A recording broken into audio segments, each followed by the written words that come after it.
Hello friends. जैसा कि आप सब देख रहे होंगे कि आज हम आपके सामने कुछ नया लेकर हाजिर हैं। कुछ ऐसा जिससे हम बहुत कुछ सीख सकते हैं। आप सबने हैरी पॉटर के बारे में तो सुना ही होगा और शायद ना भी सुना हो, पर आपने ये पिक्चर्स कहीं ना कहीं तो किसी ना किसी रूप में देखी ही होंगी। ये सब पिक्चर्स हैरी पॉटर से रिलेटेड हैं।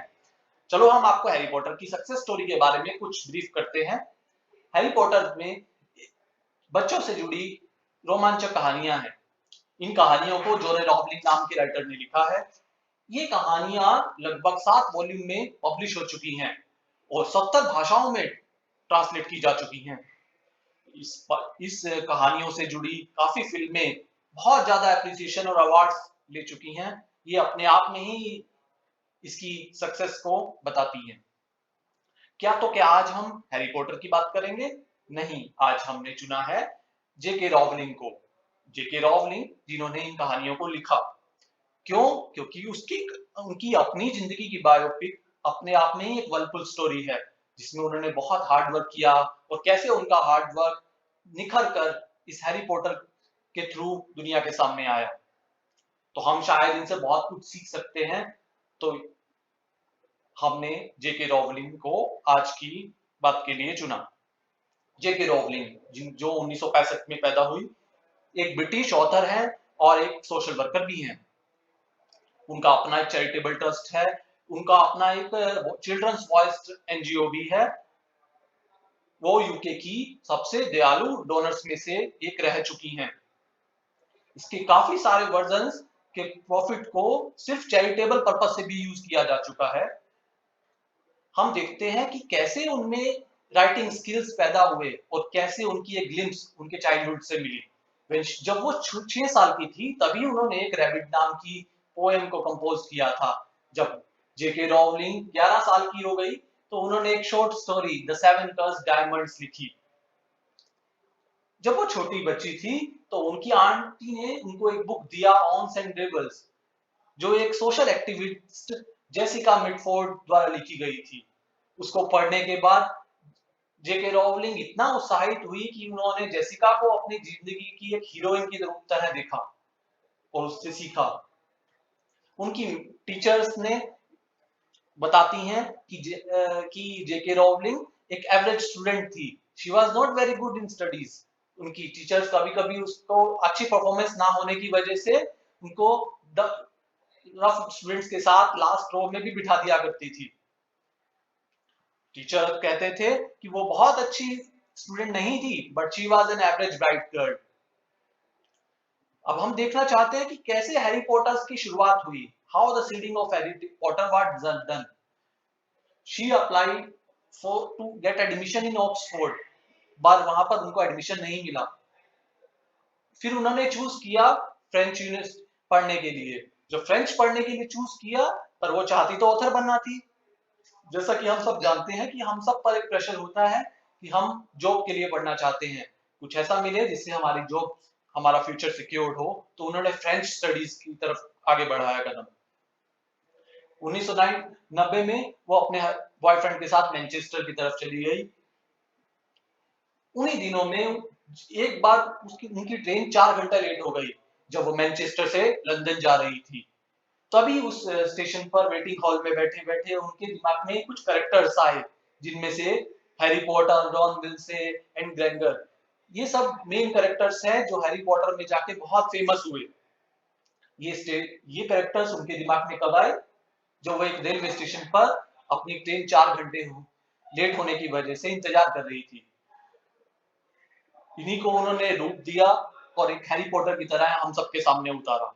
लेकिन आप सब जानते हैं कि हमारी हार्डशिप्स ही हमारी जिंदगी को कुछ सक्सेस देती हैं। तो उन्होंने कैसे हार्डशिप फेस की? उन्हीं दिनों में जब वो हैरी पॉटर के बारे में लिख रही थी, 1990 में उनकी माता जी का देहांत हो गया।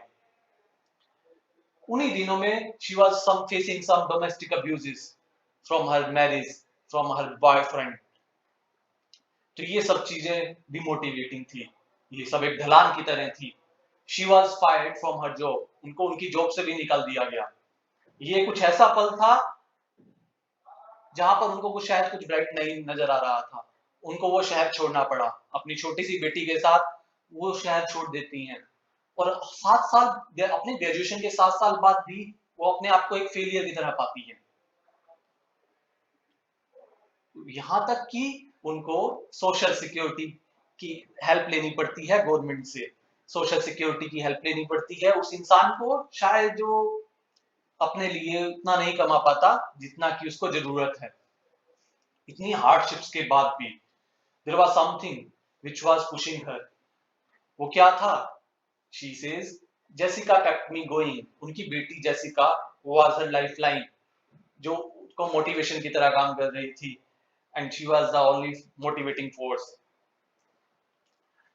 तो अभी उनका हार्डशिप्स आगे बढ़ती हैं और कैसे एक अनकवरिंग पाथ उनका स्टार्ट होता है। लेट अस सी।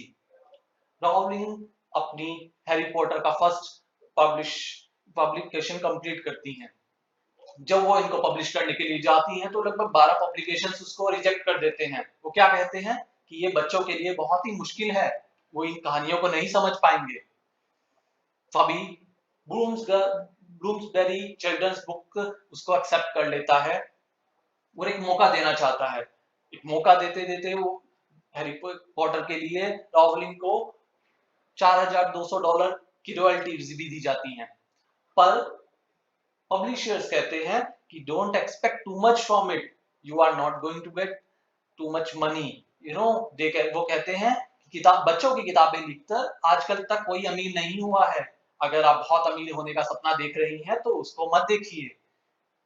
1999 में Jones Bros Pictures Harry Potter की कहानियों से इतना प्रभावित होते हैं कि वो इसके राइट्स को खरीद लेते हैं और इस पर मूवी बनाना चाहते हैं। जेके रॉलिंग कुछ कंडीशंस के साथ इन पर सिग्नेचर कर देती है और यहाँ से उनकी सक्सेस स्टोरी, उनकी अचीवमेंट स्टार्ट होती हैं। फोर्ब्स कहता है कि 2004 में she was the first author she was the first author of United kingdoms who got billionaire dollar author. तो वो बिलियन डॉलर ऑथर बन गई, जो कि अपने आप में एक बहुत बड़ी अचीवमेंट थी।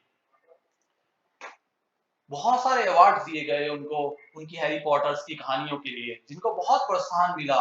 उन पर 7 पिक्चर्स बनाई गई और 2001 में वो नील्स मरी नाम के एक डॉक्टर से शादी कर लेती हैं और एक अच्छा जीवन व्यतीत करने लगती हैं। सो हम इन कहानियों से क्या सीखते हैं? हम जेके रॉलिंग की कहानी से क्या सीख सकते हैं? हम सीख सकते हैं कि जिंदगी में मुश्किलें आना तय है, पर हमें रुकना नहीं चाहिए। एक सवेरा आएगा, एक सवेरा आएगा जो हमारे लिए होगा। अगर आज हमारा नहीं है तो हम कल के लिए काम कर सकते हैं। हम बीज लगा सकते हैं, हम उसको पानी दे सकते हैं। यही बीज बड़ा होके एक फल बनेगा, बीज बड़ा होके एक पेड़ बनेगा। हमें कभी रुकना नहीं चाहिए। ये फेलियर्स ही हमारे स्टेपिंग स्टोन्स हैं। These are the stepping stones which will lead us to our successful days one day. So आज हम क्या सीखते हैं? क्या? कि हम रुकेंगे नहीं, हम झुकेंगे नहीं। Thank you.